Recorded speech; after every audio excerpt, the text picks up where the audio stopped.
Hello student, very good afternoon. I hope you are fine. Welcome to expert classes by Manju ma'am. Student, मैं आप लोगों के लिए को करिकुलर का कोर्स लाई हूँ, जो कि आप लोगों को आल ग्रेजुएशन सेकेंड सेमेस्टर में आपको ऑब्जेक्टिव टाइप के क्वेश्चन फर्स्ट एंड हेल्थ नामक पेपर से पूछे जाएंगे। स्टूडेंट, ये सिर्फ को करिकुलर के लिए ही अनिवार्य नहीं है, जितने भी स्टूडेंट यहाँ पे कंपटीशन की तैयारी कर रहे हैं उनके लिए भी ये बेनिफिशियल होगा। मैं यहाँ पे आप लोगों के लिए ह्यूमन फिजियोलॉजी चैप्टर स्टार्ट की हूँ, जिसमें आप लोगों का मेरे द्वारा कंप्लीट किया जा चुका है रेस्पिरेटरी सिस्टम, सर्कुलेटरी सिस्टम और बोन्स, मसल्स, ये सब कुछ हमने आप लोगों को पूर्व लेक्चर में कंप्लीट कर दिया है। आज मैं आप लोगों को नर्वस सिस्टम पढ़ाने जा रही हूँ। नर्वस सिस्टम के आपके 2 क्लासेस हो चुके हैं, आज आप लोगों का 3rd क्लास है, जिसमें मैं आप लोगों को कुछ इम्पॉर्टेंट टर्मिनोलॉजी के बारे में बताऊंगी जो कि एग्ज़ाम ओरिएंटेड होते हैं। जैसे आप लोग का गैंग्लियन क्या होता है, न्यूक्लियाई क्या है, ट्रैक क्या है, ग्रे मैटर कहाँ होता है, वाइट मैटर कहाँ होता है। तो ये आज के लेक्चर में आप लोग समझेंगे स्टूडेंट की ये जो टर्म्स हैं गैंग्लियन, ये किससे रिलेटेड है, कब ये टर्म्स मतलब गैंग्लियन है, कब कहाँ पर ये कुछ किसी दूसरे टर्मिनोलॉजी से जाने जाते हैं स्टूडेंट। तो आइए हम कंटिन्यू करते हैं, जिसमें हमने आपको हेडिंग ही डाला है मेन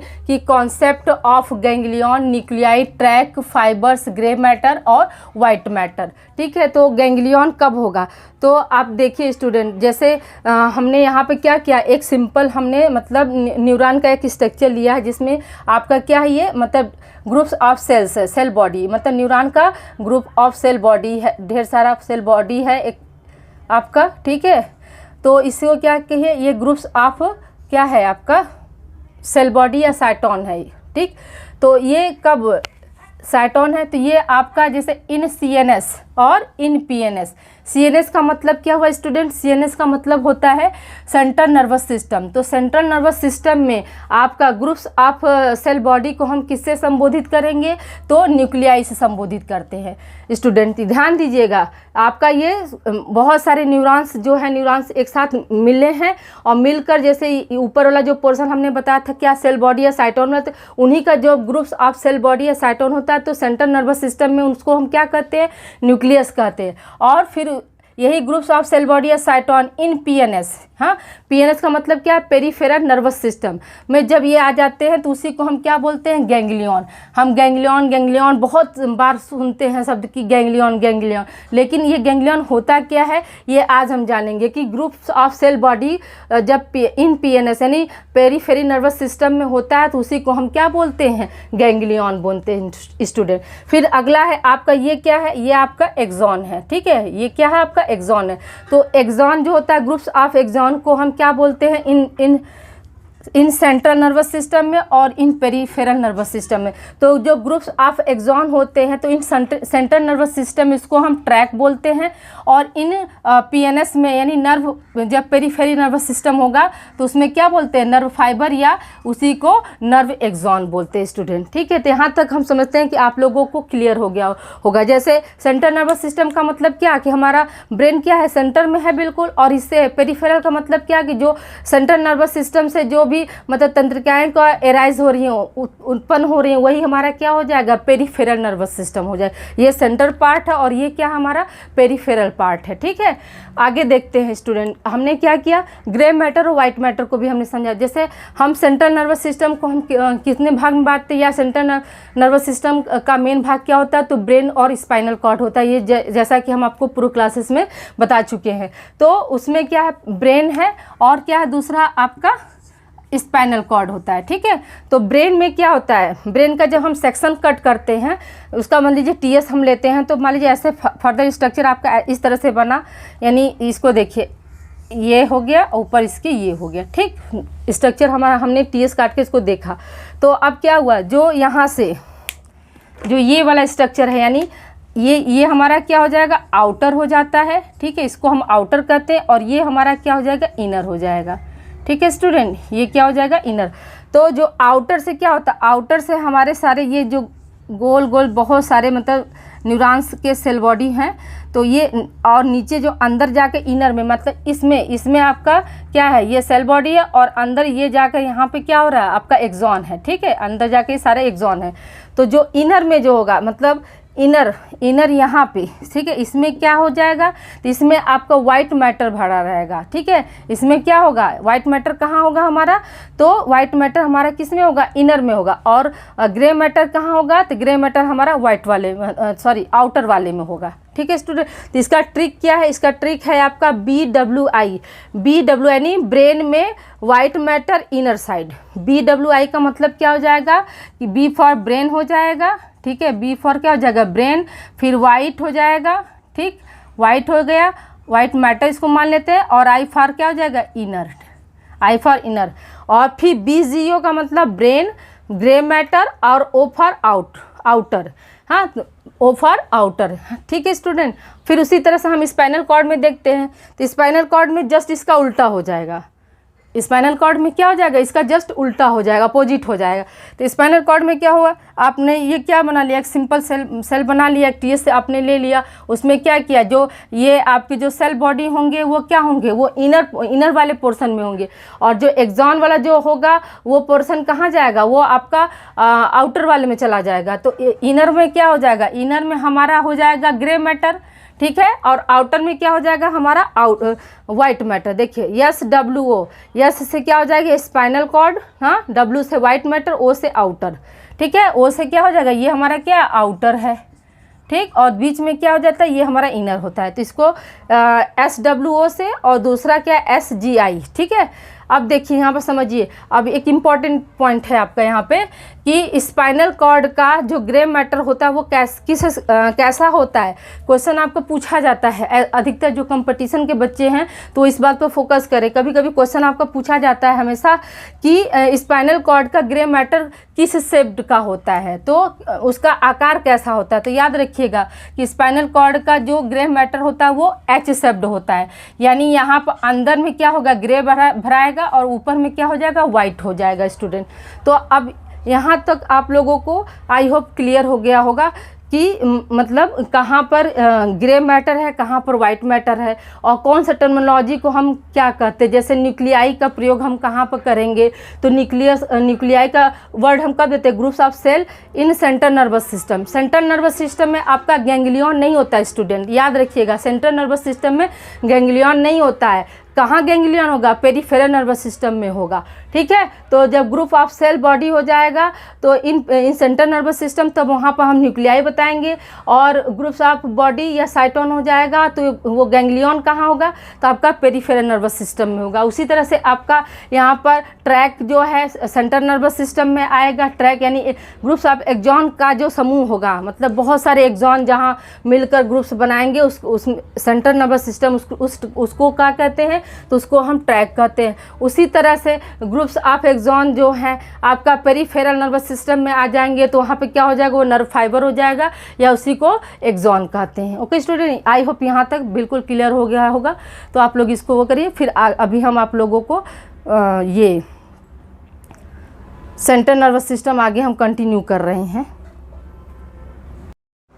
आइए स्टूडेंट कंटिन्यू करते हैं आप लोगों का हम central nervous system. Central nervous system के कितने भाग थे, तो 2 भाग थे, हमने आपको बताया था, ब्रेन और स्पाइनल कॉर्ड, जिसमें हम आप लोगों को पूर्व क्लासेस में ब्रेन क्या होता है, ब्रेन कहाँ पर मतलब सुरक्षित है, कौन सा फ्लूइड पाया जाता है, ये आपको पूर्व क्लासेस में बता चुके हैं। आज मैं पार्ट्स ऑफ ब्रेन के बारे में बताने जा रही हूँ, जो कि आप लोगों का पार्ट्स ऑफ ब्रेन के कितने पार्ट्स होते हैं, 3 पार्ट्स होते हैं। तो जिसमें फर्स्ट पार्ट है आप लोगों का फोर ब्रेन, सेकंड पार्ट है आप लोगों का मिड ब्रेन, और थर्ड पार्ट है आप लोगों का हाइंड्स ब्रेन। ठीक है, फर्स्ट 4 ब्रेन को हम क्या बोलते हैं, अग्र मस्तिष्क, मिड ब्रेन को मध्य मस्तिष्क, और हिंड ब्रेन को क्या बोलते हैं, पश्च मस्तिष्क। ठीक है, फिर फर्दर हम 4 ब्रेन को कितने भाग में बांट रहे हैं, 3 भाग में। ठीक है, पहला है आप लोगों का फर्स्ट है आप लोग यानी इसको A, B और C। ए है आपका राइनेसेफ्लॉन, जिसको हम क्या बोलते हैं, ऑल्फैक्टरी लोब। राइनेसेफ्लॉन को हम क्या बोलते हैं, ऑल्फैक्टरी लोब। जिसमें राइनेस शब्द का अर्थ क्या होता है, सूंघने से हम लगाते हैं। राइनेस शब्द का अर्थ किससे लगाते हैं, सूंघने से हम लगाते हैं। दूसरा है बी आपका है टेलेनोसेफेलॉन, या इसी को हम क्या बोलते हैं, सेरेब्रम बोलते हैं। इसी को हम क्या बोलते हैं, सेरेब्रम बोलते हैं। और तीसरा सी है आपका डायसेफेलॉन।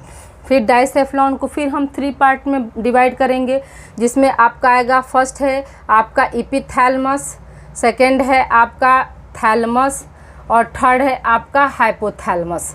तो एपिथैलेमस जो होता है वो नर्व टिश्यू का बना नहीं रहता है, ठीक है। एपिथैलेमस क्या होता है, आपका नर्व टिश्यू का नहीं बना होता है। इसी कारण इसे बहुत से बुक में आप इसके क्या बोलते हैं, डायसेफेलॉन के जो भाग देखेंगे वो आपके 2 ही दिखाई देंगे, थैलेमस और हाइपोथैलेमस। तीसरे भाग को कंसीडर नहीं किया जाता है। क्यों नहीं किया जाता है, क्योंकि ये क्या होता है, ये नर्व टिश्यू के नहीं बने होते हैं, इसीलिए इसको आप लोगों का इसको नहीं लिया जाता है। लेकिन मैं आपको जानकारी के लिए इसको बता देना चाहती थी कि एपिथैलेमस ही क्या होता है, डायसेफेलॉन का रूप बनाता है, ठीक है। एपिथैलेमस क्या करता है, आपका डायसेफेलॉन का रूप बनाता है। और दूसरा क्या है आपका थैलेमस, ठीक है। और थर्ड क्या है आपका हाइपोथैलेमस। अब नेक्स्ट हम आते हैं, बीच में है मिड ब्रेन, जिसको हम क्या बोलते हैं, मध्य मस्तिष्क। इसका दूसरा नाम क्या होता है, मेसेंसेफेलॉन, मेसेंसेफेलॉन कहते हैं। ये क्या होता है, मिड ब्रेन हमारा कहाँ पाया जाता है, फोर ब्रेन तथा हाइंड्स ब्रेन के बीच में एक नलिका रूप संरचना होती है, उसी को हम क्या बोलते हैं, मिड ब्रेन या मेसेंसेफेलॉन बोलते हैं। इसमें क्या होता है, तंत्रिका कोशिकाओं का बहुत ज़्यादा समूह होता है। मेसेंसेफेलॉन के 2 पार्ट्स होते हैं, आपका फोर ऑप्टिक लोब और दूसरा क्या है आपका क्राइस सेरेब्राई, क्राइस सेरेब्राई, या इसको क्रस सेरेब्राई भी पढ़ते हैं, ठीक है। इसको क्या पढ़ेंगे, क्रस सेरेब्राई। तो जो ऑप्टिक लोब होता है तो इसको हम दूसरे नाम से क्या जानते हैं, तो कार्पोरा क्वार्टरिस एमेनिया, कार्पोरा क्वार्टरिस एनेमिया के नाम से भी हम जानते हैं। किसको, फोर ऑप्टिक लोब को। फोर ऑप्टिक लोब अधिकतर क्वेश्चन एग्जाम में आप लोगों को पूछा जाता है कि फोर ऑप्टिक लोब किस में पाया जाता है या किसका भाग है, तो हम क्या बताएंगे कि यह मिड ब्रेन का भाग है, या आप लोगों को ये दूसरा नाम करके पूछ देगा कि फोर ऑप्टिक लोब को का दूसरा नाम क्या है या किस नाम से हम पुकारते हैं, तो क्या बताएंगे, कार्पोरा क्वार्टरिस एमेनिया के नाम से हम इसको पुकारते हैं, ठीक है। तीसरा है आपका हिंड ब्रेन, हिंड ब्रेन यानी पश्च मस्तिष्क, हिंड ब्रेन यानी पश्च मस्तिष्क। इसको भी हम क्या करते हैं, 2 भागों में बांटते हैं। पहला है आपका मेसेंसेफेलॉन और दूसरा क्या है आपका माइलेनसेफेलॉन, ठीक है। मेसेंसेफेलॉन को फर्दर 2 भागों में बांटा गया, सेरेबेलम और पॉन्स, सेरेबेलम और पॉन्स। देखिए स्टूडेंट, यहाँ 2 वर्ड्स कॉमन होते हैं, मैक्सिमम स्टूडेंट इसमें कंफ्यूज होते हैं, एक सेरेब्रम में और एक सेरेबेलम में। सेरेब्रम जो होता है आप लोगों का किस में पाया जाता है, 4 ब्रेन का भाग है। सेरेब्रम किसका भाग है, 4 ब्रेन का भाग होता है। और ये क्या होता है, ब्रेन का मैंने फर्स्ट पार्ट होता है। ब्रेन का मतलब सबसे ज़्यादा पाया जाने वाला भाग कौन सा है आपका, सेरेब्रम है, यानी 90% ये पाया जाता है, ठीक है। और सेरेबेलम जो होता है वह ब्रेन का सेकेंड लार्जेस्ट पार्ट होता है। ब्रेन का पूछा जाए क्वेश्चन आप लोगों का कि सेकेंड लार्जेस्ट पार्ट ब्रेन का कौन है, तो क्या बताएंगे, सेरेबेलम बताएंगे। और फर्स्ट लार्जेस्ट पार्ट क्या होता है, तो सेरेब्रम होता है स्टूडेंट, ठीक है। तो आप देखिए ये ऐसे भी आपका आ जाएगा कि सेरेबेलम जो होता है वो किस ब्रेन का भाग है, तो हम क्या बताएंगे, हाइंड्स ब्रेन को भाग बताएंगे। या ऐसे पूछा जाएगा आपका कि सेरेबेलम भाग है किसका, तो आपका मेसेंसेफेलॉन और माइलेनसेफेलॉन दे देगा, तो हम किस पे जाएंगे, मेसेंसेफेलॉन पर, ठीक है। मेसेंसेफेलॉन का भाग क्या है आपका, सेरेबेलम है और पॉन्स भी है, ठीक है स्टूडेंट।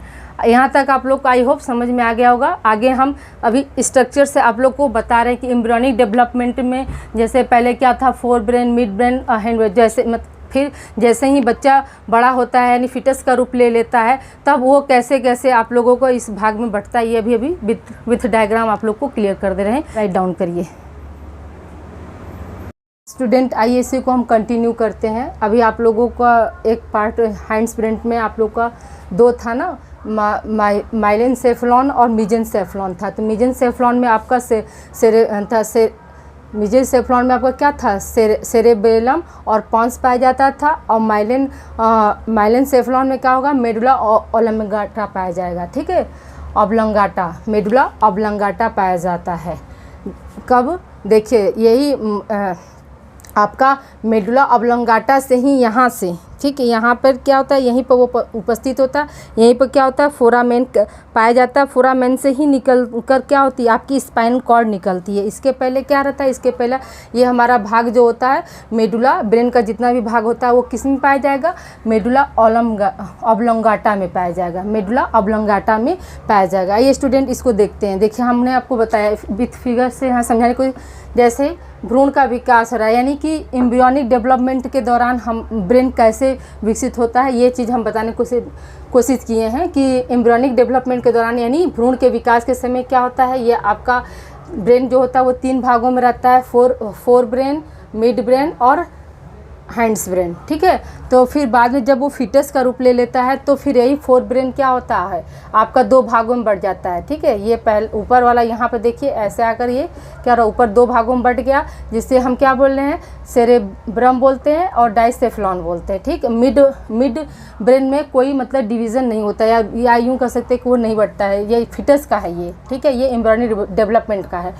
तो ये ब्रेन, मिड ब्रेन आपका वैसे ही रह जाता है। फिर आपका हिंड ब्रेन भी क्या होता है, आपके 2 भागों में मेसेनसेफलॉन और माइलेनसेफलॉन में बढ़ जाता है। मेसेनसेफलॉन में क्या होता है, आपका सेरेबेलम होता है और पॉन्स होता है, और माइलेनसेफलॉन में क्या होगा, मेडुला ऑब्लांगेटा पाया जाता है। ठीक है, अब आइए हम फर्स्ट पार्ट क्या बताए थे आपको, सेरेब्रम बताए थे। ठीक है, तो अब सेरेब्रम के बारे में हम यहाँ से डिस्कस कर रहे हैं कि सेरेब्रम क्या होता है। तो सेरेब्रम जो होता है मस्तिष्क का सबसे बड़ा भाग होता है। ठीक है, सेरेब्रम क्या है, आपका मस्तिष्क का सबसे बड़ा भाग होता है। सेरेब्रम कौन से ब्रेन में पाया जाता है, तो फोर ब्रेन में पाया जाता है। ठीक है, सेरेब्रम जो होता है वो 2 गोलार्धों को मिलने से बनता है। ठीक है, गोलार्ध मतलब हेमिस्फीयर से मिलने से बढ़ता है, या यूँ कह सकते हैं कि सेरेब्रम जो है आप लोगों का 2 भागों में बटा होता है या 2 गोलार्धों में बटा होता है, जिसे हम क्या बोलते हैं, सेरेब्रम हेमिस्फीयर बोलते हैं।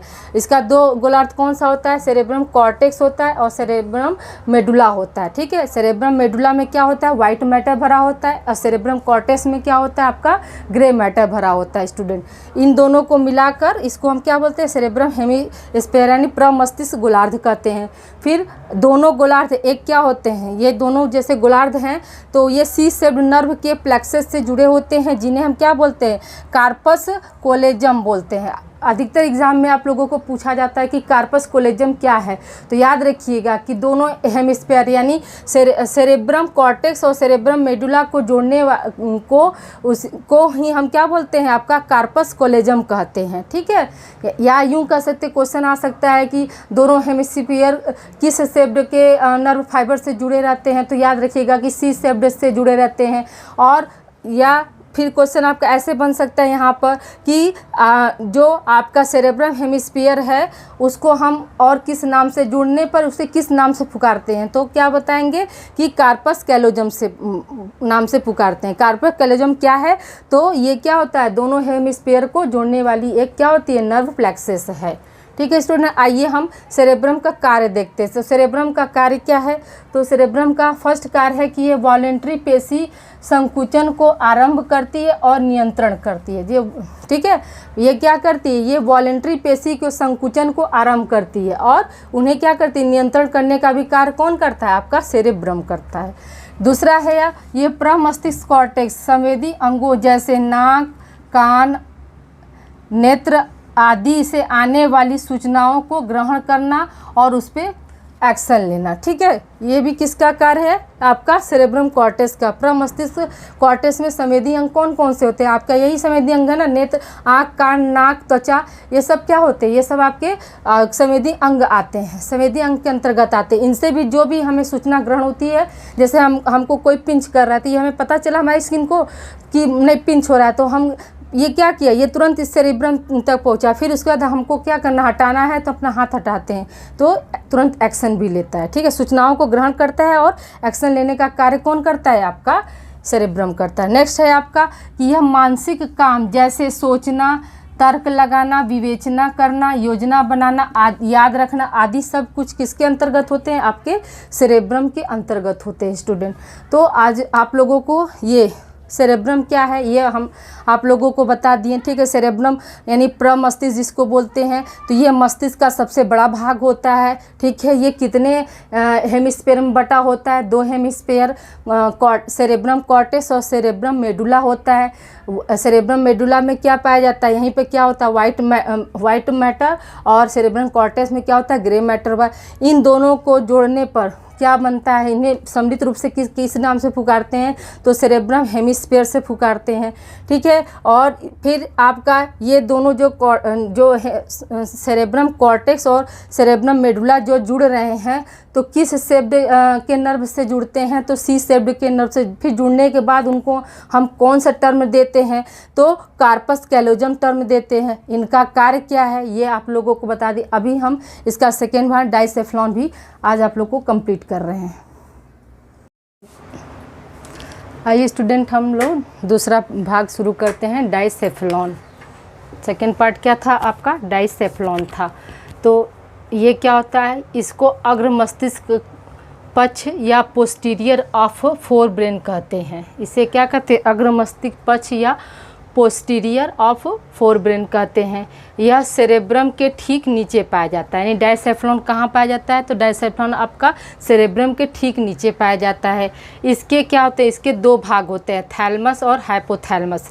एक जगह हमने आप लोगों को इपीथैलमस भी बताया था, लेकिन इपीथैलमस जो है आपका मोस्टली बुक में नहीं पाया जाता है, लेकिन उसको कंसीडर नहीं करेंगे।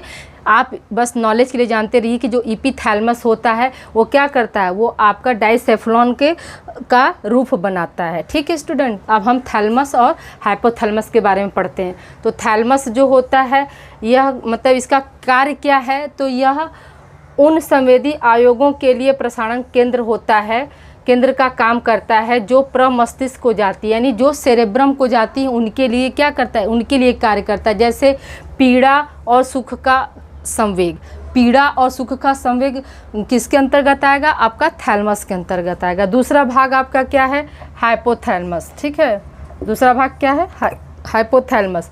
हाइपोथैलमस क्या होता है? तो यह प्रेरित व्यवहार है, जैसे खाना पीना, घृणा, क्रोध, प्यार और काम की भावना को नियंत्रित करता है, ठीक है। ये आपको जितना, जैसे भूख लगी, प्यास लगी, किसी से हमें नफ़रत है, किसी से हमें प्यार है, या काम की इच्छा जागृत हो रही है, तो इस सबको कौन कंट्रोल करता है? आपका हाइपोथैलमस ग्लैंड करता है। हाइपोथैलमस करता है। हाइपोथैलमस जो है आपका कहाँ पाया जाता है? तो आप बताएंगे कि ये डाइसेफ्लॉन में पाया जाता है। डाइसेफ्लॉन किसका भाग है आपका? तो फोर ब्रेन का भाग होता है, ठीक है। हाइपोथैलमस के नीचे ही आपके क्या होती है? पीयूष ग्रंथि होती है, यानी जिसको हम क्या बोलते हैं? पिट्यूटरी ग्लैंड बोलते हैं। दूसरा कार्य इसका क्या है? कि शरीर के तापमान तथा शरीर के भीतर तरल पदार्थ की मात्रा का निगमन केंद्र होता है। यानी जो हमारे बॉडी का टेम्परेचर है और बॉडी के भीतर जैसे तरल पदार्थ होते हैं, उनका निगमन केंद्र कौन होता है? तो आपका हाइपोथैलमस होता है। तीसरा हमने लिखवा दिया कि इसके नीचे पीयूष ग्रंथि स्थित होती है, यानी पिट्यूटरी ग्लैंड कहाँ पाया जाता है? तो हाइपोथैलमस के नीचे पाया जाता है। कभी कभी क्वेश्चन पूछा जा सकता है कि मास्टर ऑफ पिट्यूटरी ग्लैंड किसे कहते हैं? तो मास्टर ऑफ पिट्यूटरी ग्लैंड हम किसको कहेंगे? हाइपोथैलमस को कहते हैं। या मास्टर ऑफ मास्टर ग्लैंड किसको कहते हैं? तो वो भी क्या होता है? हमारा हाइपोथैलमस ग्लैंड होता है।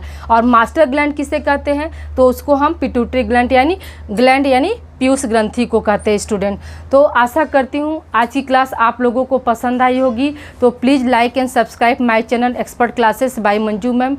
स्टूडेंट, इसे आप अधिक से अधिक बच्चों में शेयर करिए, ताकि उन्हें भी को करिकुलर में हो रही समस्याओं का सामना न करना पड़े। और जो बच्चे हमारे कंपटीशन के तैयारी कर रहे हैं, वो बच्चे एकदम बी केयरफुली पूरे पॉइंट्स को समझें और अच्छे से हर पॉइंट को वो याद कर लें। हमने हमेशा आप लोगों को फ्लो चार्ट के माध्यम से पढ़ाने का प्रयास किया है। अधिकतर यहाँ पे क्या है? इंग्लिश टर्मिनोलॉजी आ रही है, ठीक है। हाँ, तो आपका फिजियोलॉजी है स्टूडेंट, तो इसमें आपका क्या होगा? इंग्लिश टर्मिनोलॉजी आएगी, तो उससे आप घबराइए मत, आप उसको अच्छे से पढ़िए। क्योंकि एग्ज़ाम में हमेशा क्या होता है? आपका जैसे हाइपोथैलमस दे दिया, तो हाइपोथैलमस को हिंदी में क्या हाइपोथैलमस ही कहेंगे। फोर ब्रेन दे दिया, तो फोर ब्रेन को हम मान लीजिए अग्रमस्त वो कहेंगे। लेकिन आपका मैक्सिमम जो टर्म होता है वो आपका इंग्लिश में ही रहेगा। तो इसको आप लोग अच्छे से राइट डाउन करिए और अच्छे से आप लोग तैयारी करिए। जो कंपटीशन वाले बच्चे वो भी और जो को करिकुलर पढ़ रहे हैं वो भी, दोनों के लिए ये आप लोगों का बेनिफिशियल है। एक बार आप अच्छे से फिजियोलॉजी पढ़ लेंगे तो फिर आप लोगों को कभी ज़िंदगी में नहीं भूलेगा। ओके स्टूडेंट, अपना ध्यान रखिएगा।